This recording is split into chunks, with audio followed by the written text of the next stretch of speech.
Prime Minister Narendra Modi is in Mumbai, where he is addressing at the Global FinTech Fest. Let's cut across live. RBI के governor श्रीमान Shaktikanta Das ji, Kris Gopalakrishnan ji, members of regulators, finance industry के leaders,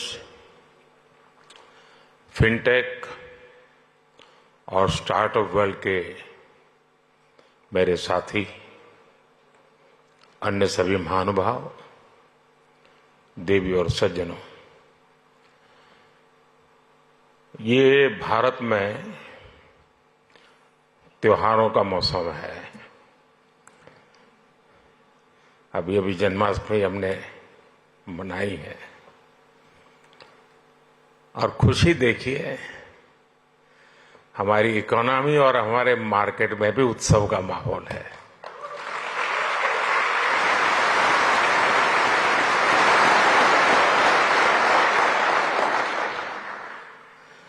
इस festive mood में ये global fintech festival हो रहा है।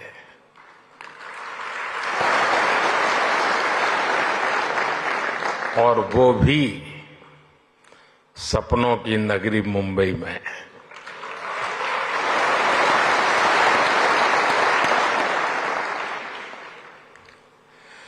मैं देश और दुनिया से आए यहां सभी मेहमानों का अभिनंदन करता हूं, स्वागत करता हूं। यहां से आने से पहले मैं अलग अलग एग्जीबिशंस देख करके आया हूं, काफी साथियों से गप्पे गोष्ठी करके आया हूं। हमारे नौजवानों के इनोवेशन का और फ्यूचर की संभावनाओं का एक पूरा नया संसार वहां दिखाई दे रहा है।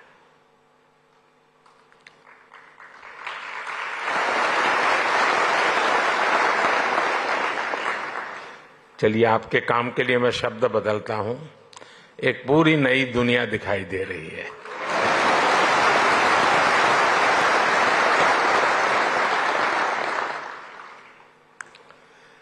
मैं इस फेस्टिवल के आयोजकों को सबको बहुत बहुत बधाई देता हूं। साथियों, यहां बड़ी संख्या में विदेशों से हमारे मेहमान भी आए हैं। एक समय था जब लोग भारत आते थे तो हमारी कल्चरल डाइवर्सिटी देखकर दंग रह जाते थे, हैरान हो जाते थे। अब लोग भारत आते हैं तो हमारी फिनटेक डाइवर्सिटी को देखकर भी हैरान होते हैं।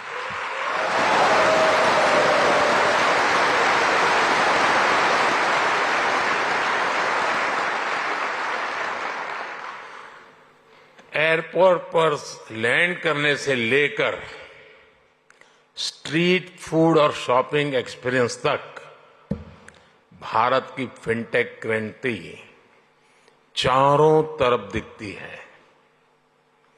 पिछले 10 साल में फिनटेक स्पेस में $31 बिलियन से ज्यादा का निवेश हुआ है।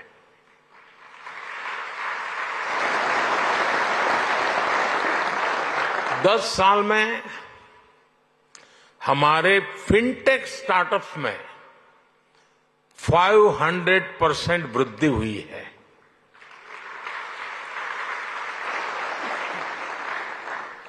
सस्ते मोबाइल फोन, सस्ते डेटा और जीरो बैलेंस जनधन बैंक खातों ने भारत में कमाल कर दिया है।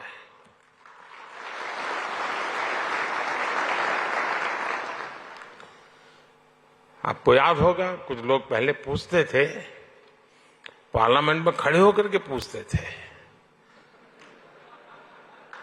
और अपने आप को बहुत विद्वान मानने वाले लोग पूछते थे।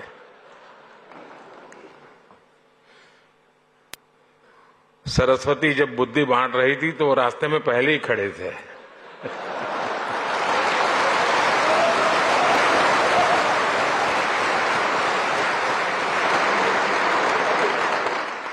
और क्या कहते थे? वो पूछते थे कि भारत में बैंक की इतनी ब्रांचेज नहीं है, गांव-गांव बैंक अवेलेबल नहीं है, इंटरनेट नहीं है, यहां तक पूछ लेते थे बिजली भी तो नहीं है, रिचार्जिंग कहां होगा, फिनटेक क्रांति कैसे होगी, ये पूछा जाता था। और मुझ जैसे एक चाय वाले को पूछा जाता था।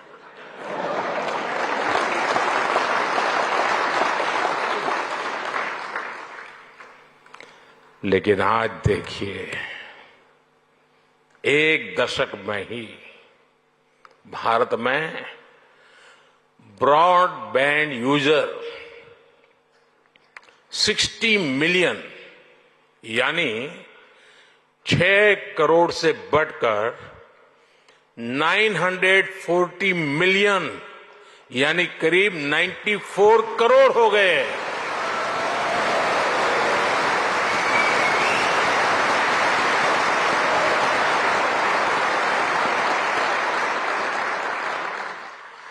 आज 18 वर्ष से ऊपर का शायद ही कोई भारतीय हो जिसके पास उसकी डिजिटल आइडेंटिटी आधार कार्ड नहीं है।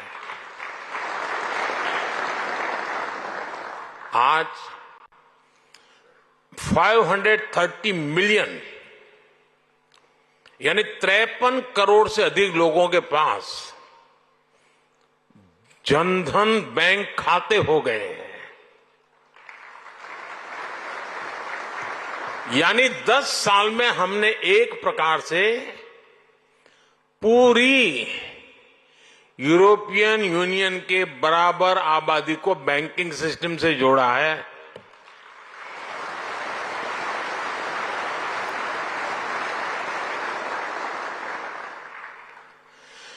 साथियों, जनधन, आधार, मोबाइल की ट्रिनिटी ने एक और ट्रांसफॉर्मेशन को गति दी है। कभी लोग कहते थे कि कैश इज किंग। आज दुनिया का करीब करीब आधा real time digital transaction Bharat में होता है।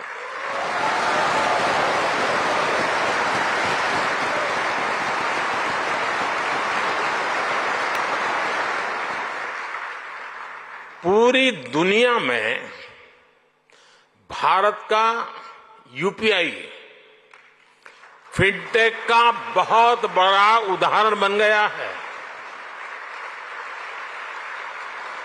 आज गांव हो या शहर, सर्दी हो या गर्मी, बारिश हो या बर्फ गिर रही हो, भारत में बैंकिंग सर्विस 24 घंटे 7 दिन 12 महीने चलती रहती है। कोरोना के इतने बड़े संकट के दौरान भी भारत दुनिया के उन देशों में था जहां हमारी बैंकिंग सर्विस बिना किसी दिक्कत के चलती रही।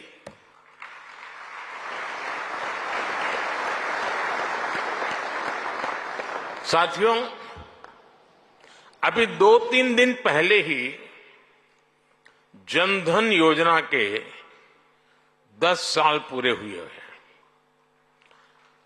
जनधन योजना विमेन एम्पावरमेंट का बहुत बड़ा माध्यम बनी है। जनधन योजना के चलते करीब 290 मिलियन यानी 29 करोड़ से ज्यादा महिलाओं के बैंक खाते खुले हैं। इन खातों में महिलाओं के लिए सेविंग्स और इन्वेस्टमेंट के लिए नए अवसर बनाए हैं। इन्हीं जन धन खातों की फिलॉसफी पर हमने माइक्रो फाइनेंस की सबसे बड़ी स्कीम मुद्रा लॉन्च की। इस स्कीम से अभी तक 27 ट्रिलियन रुपए से अधिक का क्रेडिट दिया जा चुका है। 27 ट्रिलियन। इस स्कीम की करीब 70% बेनिफिशियरी महिलाएं हैं।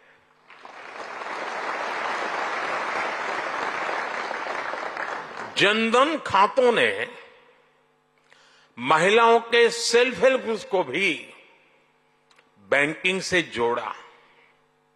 इसका फायदा आज देश की 10 करोड़ रूरल विमेन को मिल रहा है। यानी जनधन प्रोग्राम ने महिलाओं के फाइनेंशियल एम्पावरमेंट की एक मजबूत नींव रखी है। साथियों, पूरी दुनिया के लिए पैरेलल इकोनॉमी एक बड़ी चिंता का विषय रही है। फिनटेक ने पैरेलल इकोनॉमी पर भी चोट की है और बधाई के पात्र आप लोग हैं।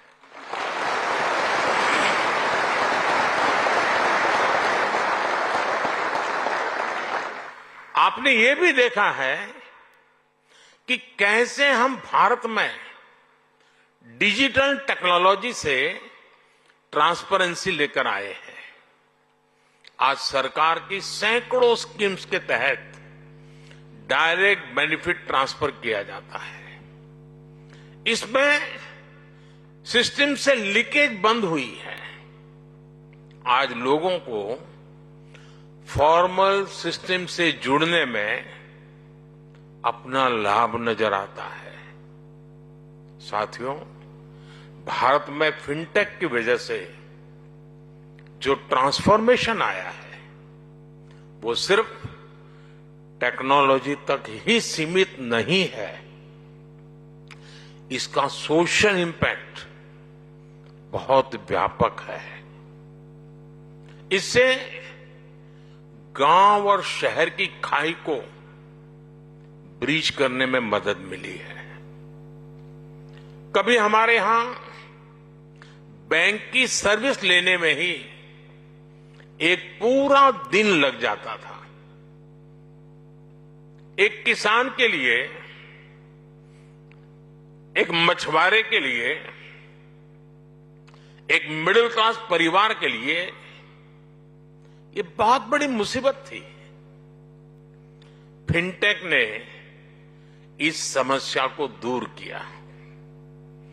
कभी बैंक सिर्फ एक बिल्डिंग तक सीमित हुआ करते थे, आज बैंक हर भारतीय के मोबाइल में सिमट गए हैं।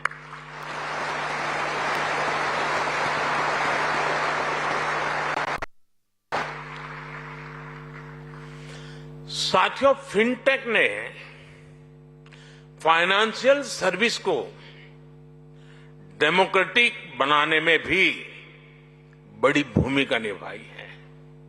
Loan, credit card, investment, insurance जैसे प्रोडक्ट सबके लिए आसानी से सुलभ हो रहे हैं। फिनटेक ने एक्सेस टू क्रेडिट को भी आसान और इंक्लूसिव बना दिया है। मैं एक उदाहरण देता हूं। आप जानते हैं, भारत में स्ट्रीट वेंडर्स की एक पुरानी परंपरा है, लेकिन वो फॉर्मल बैंकिंग से बाहर थे। फिनटेक ने इस स्थिति को भी बदल दिया। आज वो पीएम स्वनिधि योजना से कोलेटरल फ्री लोन ले पा रहे हैं डिजिटल ट्रांजैक्शन रिकॉर्ड के आधार पर उनको बिजनेस बढ़ाने के लिए और लोन मिलता रहता है। कभी शेयर और म्यूचुअल फंड जैसे प्रोडक्ट में इन्वेस्टमेंट बड़े शहरों में ही संभव था। आज गांव और कस्बों में भी इन्वेस्टमेंट के इस एवेन्यू को बड़ी संख्या में एक्सप्लोर किया जा रहा है। आज कुछ ही मिनटों में घर बैठे ही डीमैट अकाउंट खुल रहे हैं, इन्वेस्टमेंट रिपोर्ट्स ऑनलाइन मिल रही है। आज बड़ी संख्या में भारतीय रिमोट हेल्थ केयर सर्विस ले रहे हैं, डिजिटली ऑनलाइन पढ़ाई कर रहे हैं, स्किल सीख रहे हैं। ये भी फिनटेक के बिना संभव नहीं था।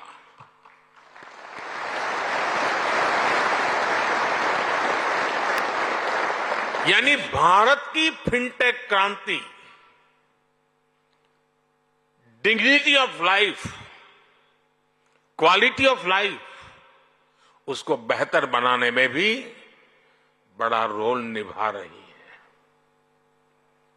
साथियों, भारत की फिनटेक क्रांति की उपलब्धि सिर्फ इनोवेशंस के लिए ही नहीं, बल्कि एडॉप्शन लेकर के भी है। भारत की जनता ने जिस स्पीड और स्केल पर फिनटेक को एडॉप्ट किया है, उसका उदाहरण कहीं और नहीं मिल सकता। इसका एक बड़ा क्रेडिट हमारे डिजिटल पब्लिक इंफ्रास्ट्रक्चर डीपीआई को भी जाता है और हमारे फिनटेक्स को भी जाता है।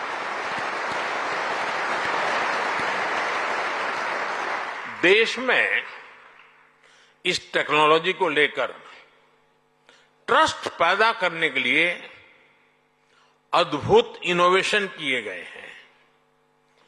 क्यूआर कोड के साथ साथ साउंड बॉक्स का उपयोग ऐसा ही इनोवेशन है।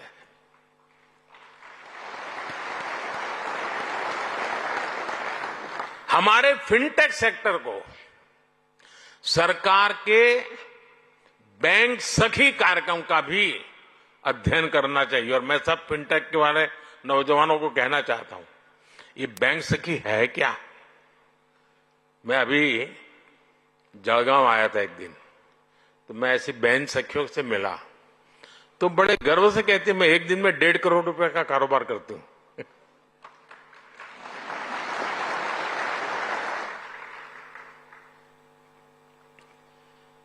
क्या कॉन्फिडेंस! और एक गांव की महिला थी वो।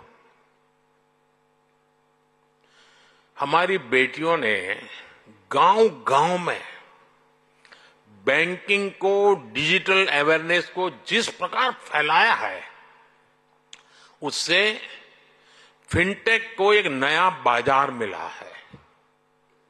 साथियों, 21वीं सदी की दुनिया बहुत तेजी से बदल रही है।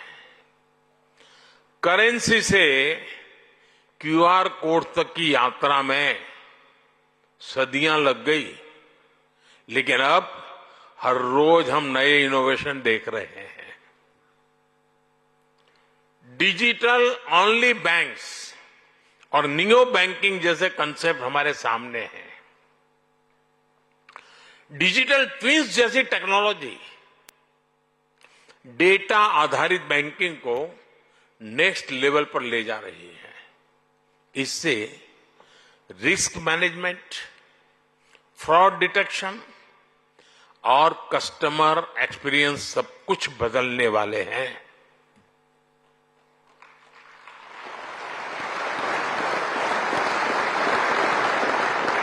मुझे खुशी है कि भारत भी लगातार नए फिनटेक प्रोडक्ट्स लॉन्च कर रहा है।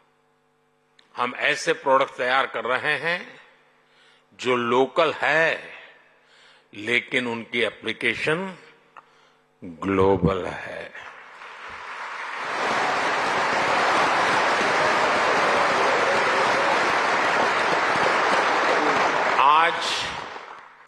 ओएनडीसी यानी open network for digital commerce online shopping को इंक्लूसिव बना रहा है। ये छोटे बिजनेस, छोटे एंटरप्राइजेज को बड़े अवसरों से जोड़ रहा है।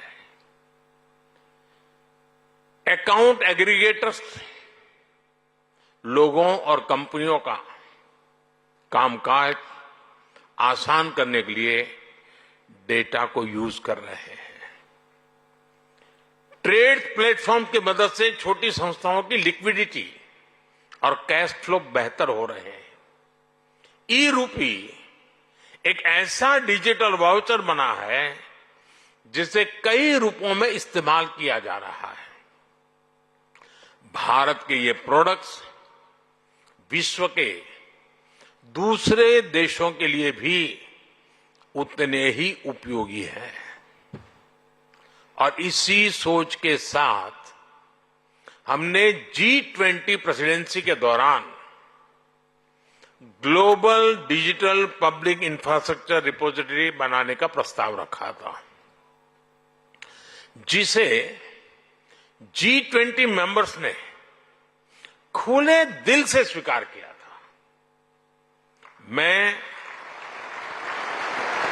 एआई के दुरुपयोग से जुड़ी आपकी चिंताओं को भी समझता हूं, इसलिए भारत ने एआई के एथिकल यूज के लिए ग्लोबल फ्रेमवर्क बनाने का भी आह्वान किया है। साथियों, फिनटेक सेक्टर की मदद के लिए सरकार पॉलिसी लेवल पर हर जरूरी बदलाव कर रही है। हाल में हमने एंजल टैक्स को हटाया है।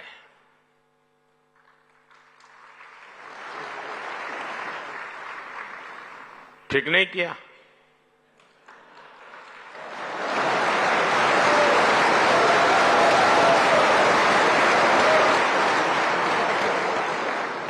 नहीं ठीक किया है ना? हमने देश में रिसर्च और इनोवेशन को बढ़ावा देने के लिए 1 लाख करोड़ रुपए का फंड बनाने की घोषणा की है।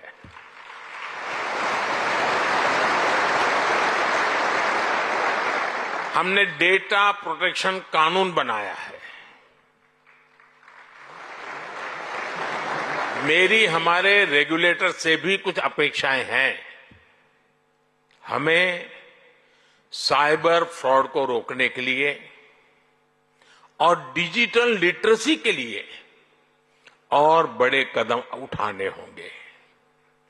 साइबर फ्रॉड स्टार्टअप्स की, फिनटेक्स की ग्रोथ में रुकावट न बने, ये ध्यान रखना भी उतना ही जरूरी है।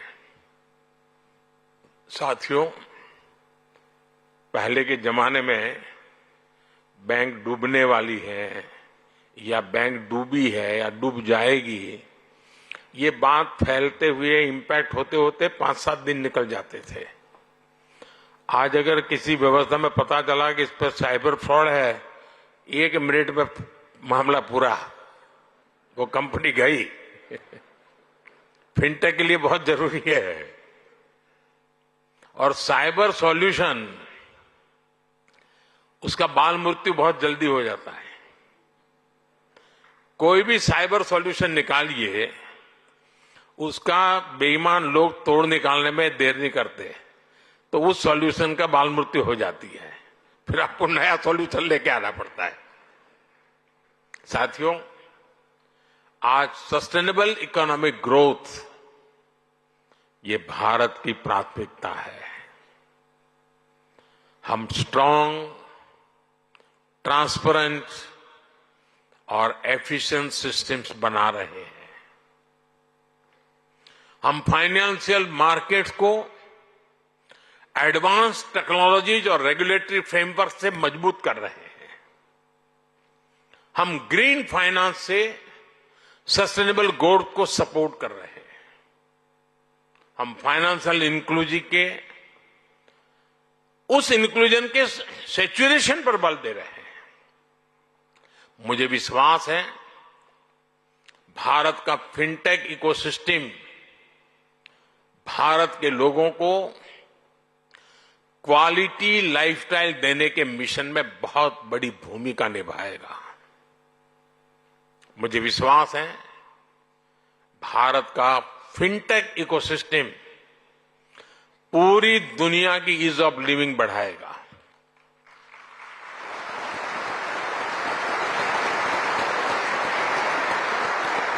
और मुझे मेरे देश के युवाओं की टैलेंट पे इतना भरोसा है और मैं कहता हूं, बड़े विश्वास से कहता हूं, our best is yet to कम।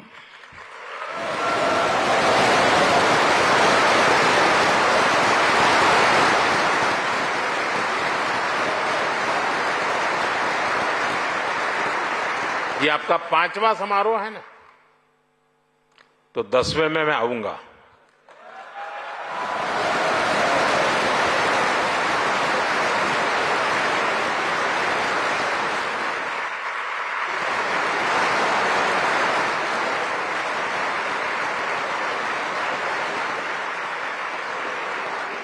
और तब आपने भी कल्पना नहीं की होगी, वहां पर आप भी पहुंचे होंगे दोस्तों।